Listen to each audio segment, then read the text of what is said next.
شرعی مسائل جاننے کے لیے تراب ایجوکیشنل سسٹم کے چینل کو سبسکرائب کیجیے۔ یہ تو قرآن مجید فرقان حمید سے نص ہے کہ بہتا ہوا خون حرام۔ بعض لوگوں نے ان دنوں میں مجھ سے پوچھا کہ اونٹ کا خون جو نکلتا ہے اس کو لوگ اپنے بدن پہ ملتے ہیں، پیروں پر ملتے ہیں، تو جب بہتا ہوا خون شرعن حرام ہے جو نص قطعی سے ثابت، تو اس کا بدن پر ملنا کوئی معنی نہیں رکھتا۔ ایک بات تو یہ، اور دوسری حدیث شریف میں صریحاً یہ فرمایا کہ حرام میں شفا نہیں۔ اب ان دونوں باتوں کو جمع کیا جائے، اگر بہتا ہوا خون حرام جیسا کہ نص قطعی سے، تو اب اگر کسی بیماری یا کسی اس میں اس کو بدن پر ملنا تو ظاہر ہے کہ یہ بھی بالکل بیکار۔ بعض جگہ آپ نے دیکھا ہوگا کہ جب یہ طے ہے کہ بہتا ہوا خون حرام، بعض حضرات اپنے مکان کی تعمیر میں یا کوئی پروجیکٹ شروع کرتے ہیں، اس کی تعمیر کرتے وقت بنیاد میں بکرا ذبح کر کے اس کا خون ڈالتے ہیں۔ کوئی عقل مند کوئی حرام چیز بنیاد میں ڈال کر کے بنیاد رکھے گا؟ ہاں، یہ بات ہے کہ کوئی پروجیکٹ بن رہا ہو، کوئی مکان بن رہا ہو، تو گائے یا بکرا اپنی حیثیت کے مطابق ذبح کر کے اس کو صدقہ کیا جائے کہ اللہ تبارک و تعالی صدقے کے عوض اس میں رہنے والوں کو، یا جو مکان بن رہا ہے اس میں کوئی رکاوٹیں ہوں تو اللہ تبارک و تعالی اس صدقے کی وجہ سے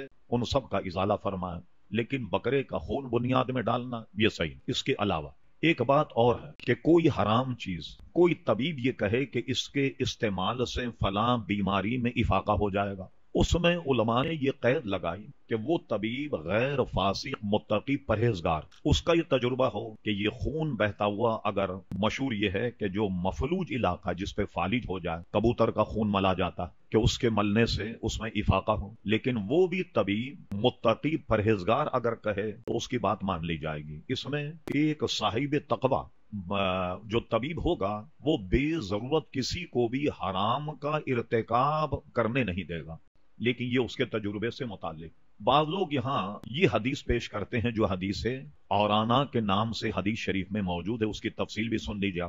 ہوا یہ کہ کچھ قبیلے کے لوگ حضور علیہ السلام کے پاس آئے، ان کو ایک بہت بری قسم کی بیماری تھی، حضور کے ہاتھ پر اسلام لے آئے اور اپنی بیماری کا انہوں نے ذکر کیا، تو حضور علیہ السلام نے ان کو جنگل میں ہی ٹھہرایا اور کچھ ان کی خدمت کے لیے صحابہ کرام علیہم رضوان کو لگا دیا کہ تم ان کی خدمت کرو، اور ان سے کہا کہ ان کو اونٹ کا پیشاب پلاؤ۔ یہ حضور نے فرما دیا، ان کو اونٹ کا پیشاب پلایا گیا اور وہ صحیح ہو گئے۔ صحیح ہونے کے بعد انہوں نے کیا حرکت کی؟ یہ جو غیر مسلم ہیں، عیسائی یہودی، خصوصاً آج اپنے آپ کو مسلمان کہلانے والے پرویزی جو اپنے آپ کو اہل قرآن کہلاتے ہیں، اور نقاد قسم کے لوگوں نے یہ کہا کہ دیکھیے حضور علیہ الصلوۃ والسلام نے ایک گروہ کے ساتھ میں ایسا ظالمانہ کام کیا معاذ اللہ کہ کچھ لوگوں کو حضور نے سزا دی۔ سزا اس طرح دی کہ ان کے کان کاٹ دیے اور کانوں میں لوہے کے گرم سریے گھسیڑے اور ان کی آنکھوں میں گرم سریے ڈالے تاکہ ان کے آنکھیں ٹوٹ جائیں، ان کے ہاتھ کٹوا دیے۔ بتائیے اتنا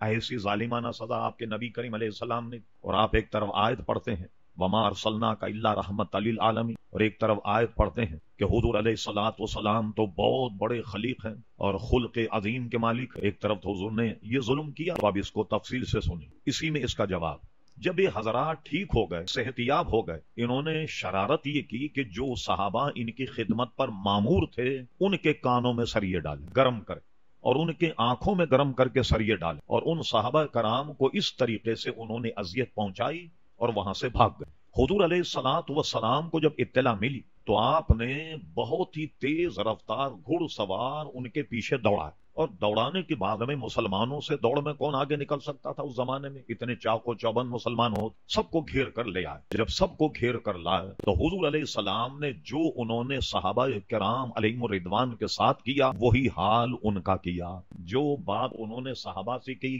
سریے گرم کروائے، ان کے کانوں میں گھسیڑے، ان کے آنکھوں میں گھسیڑے، تو حضور علیہ السلام نے یہ سزا خود نہیں دی بلکہ انہوں نے یہ حرکت صحابہ کرام علیہم رضوان سے کی، وہی سزا حضور علیہ الصلوۃ والسلام نے دی۔ اب حضور پر الزام کیا ہے؟ پہلے انہوں نے کیا کیا؟ ایک تو یہ کہ حضور علیہ السلام نے اپنے نور نبوت سے یہ دیکھ لیا تھا کہ یہ بناوٹی ایمان لائیں، لیکن ان کو فرمایا کہ ٹھیک ہے تمہارا علاج ہوگا، اس لیے ان کو اونٹ کا پیشاب پلایا۔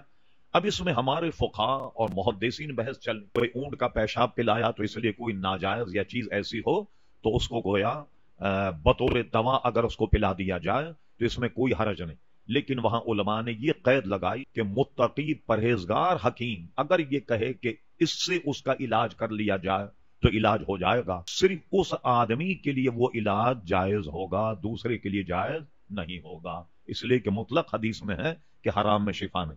میں اس کے ساتھ یہ بھی آپ کو بتا دوں، بعض ادویات ایسی ہیں کہ جس میں الکوہل کی آمیزش، الکوہل اسپرٹ، اعلیٰ حضرت فاضل بریلوی کے ملفوظات میں فرمایا جو اسپرٹ ہے الکوہل، یہ بدترین شراب ہے، خالی شراب ہی نہیں بلکہ بدترین شراب۔ یہ کیسے نکالی جاتی؟ الکوہل اور اسپرٹ یہ بالکل اسی طریقے سے نکالی جاتی ہے جیسے شراب کو نکالا جاتا ہے۔ تو شراب کو نکالنے میں وہ کوئی ایسے اجزاء اور اس کو فائن کر کے بوتلوں میں بھرتے ہیں کہ جو کم سے کم نقصان، شوق بھی پورا ہو جائے جو نشہ کرنے والے لوگ اور نقصان کم کرے۔ لیکن اسپرٹ میں اور الکوہل میں شراب سے بھی بدترین اذیت ہے۔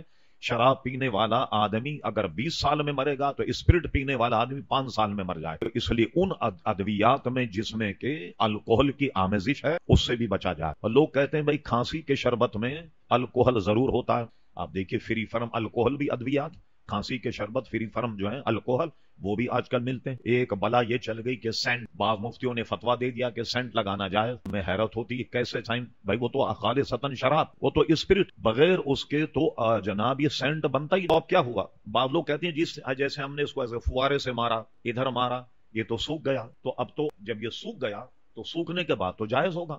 کیا سوکھنے سے کوئی چیز جائز ہو جاتی؟ بچہ اگر آپ کے گود میں پیشاب کر دے اور کپڑا سوکھ جائے، کیا صاف ہو جائے گا کپڑا؟ جب تک کہ اس کو دھوئیں گے نہیں۔ سوکھنے سے جو چیز پاک ہوتی ہے وہ زمین، زمین پر اگر گندا پانی گر جائے اور اس کے بعد سورج کی کرنیں اس پر پڑیں اور زمین اگر سوکھ گئی تو سوکھی ہوئی زمین پاک ہے، اس کو دھونے کی ضرورت نہیں۔ ورنہ ہر غلیظ کپڑے کو دھوپ میں سکھا دیں، کہیں گے صاحب لیجیے غلاظت تو سوکھ گئی پاک ہے، تو ایسا ہرگز نہیں۔ تو اس لیے وہ عطر اور وہ سینٹ جس میں الکوہل کی آمیزش ہے اس کو لگانے سے کپڑا بھی ناپاک ہو جائے اور نماز بھی فاسد ہو جائے گی۔ اب دیکھیے بہت سے ہمارے حضرات، آج کل مصیبت تو یہ ہے کہ 20 18 سال کی عمریں ہیں، لوگ اپنے آگے مفتی لکھ دیتے۔ ارے بھائی 18-20 سال میں تو مفتی کی تربیت ہوتی۔ اعلیٰ حضرت فاضل بریلوی فرماتے ہیں 8 سال تک میں فتویٰ لکھتا رہا اور میرے والد گرامی نگرانی کرتے رہے کہ بغیر مجھے بتائے فتویٰ جاری مت کرنا۔ ایک مرتبہ میں 8 صفحے کا بہترین فتویٰ لکھ کر گیا اور میرے والد گرامی نے اس پر کراس لگا دیا، فرمایا یہ صحیح نہیں، دوسرا لکھ کر کے لا۔ 8 برس کے بعد میرے والد مطمئن ہو گئے۔ اس کے بعد کا احمد رضا اب تم ہمیں دکھانے کی ضرورت نہیں، اب تم اس فتوے کو جاری کر دیا کرو۔ تو اب یہ حضرات کہتے ہیں کہ صاحب یہ سینٹ جائز ہو گیا۔ یہ اچھا، اب ہمارے مولوی تو کھینچ تان کر اس کو جائز کرنے کی کوشش کر رہے ہیں۔ سب سے بڑا ملک جو سینٹ بناتا ہے ہالینڈ، ہالینڈ میں جو سینٹ بنانے کی کمپنیاں ہیں وہ تو اب فری فرم الکوہل سینٹ بنا رہے ہیں کہ بھائی مسلمان اس سے نفرت کر رہے ہیں۔ بنانے والے تو فری فرم الکوہل سینٹ بنا رہے ہیں اور ہمارے لوگ کھینچ تان کر اس کو جائز کرنے کی کوشش کر رہے ہیں۔ لہذا ہر وہ چیز جس میں حرام کی آمیزش ہو جائے وہ اس کی حرمت کیا ہے؟ آپ کو تعجب ہوگا کہ کنویں میں کتا گر جائے، کتے کو نکال دیا جائے، 80 ڈول پانی اگر نکال دیں تو کنواں صاف ہوگا، لیکن کنویں میں اگر ایک قطرہ شراب گر گئی کتنے ڈول نکال لیں گے؟ کتا تو بہت بڑا ہوتا ہے، اس کی تو ایک بوند گری، کیا 10 ڈول نکال دیں، 5 نکال دیں؟ ہمارے فقہ حکم دیتے ہیں پورے کنویں کو صاف کیا جائے۔ یہ ایک قطرہ شراب کا پورے کنویں کو ناپاک کر دے گا، پورا کنواں خالی ہوگا۔ اور اس سے یہ بات بھی آپ کے ذہن میں رہے، آپ تو ماشاءاللہ نیک حضرات، کہ ایک قطرہ کنویں میں گر جائے تو پورا کنواں خالی کرنا ہوگا، اتنی اس کی ناپاکی اور پلیدی ہے۔ تو جو لوگ منہ سے پیتے ہوں گے شراب ان کا کیا حال، جو اس کے عادی ہیں ان کا کیا ہوگا، جو رواج بن گیا آج کل نوجوانوں میں۔ اللہ تبارک و تعالیٰ اس سے ہمیں پرہیز کرے کہ کسی بھی بیماری کے لیے اس طریقے سے ہاتھوں پر یا چہرے پر خون کا ملنا ناجائز، اور اس کی تفصیل میں نے بتا دی۔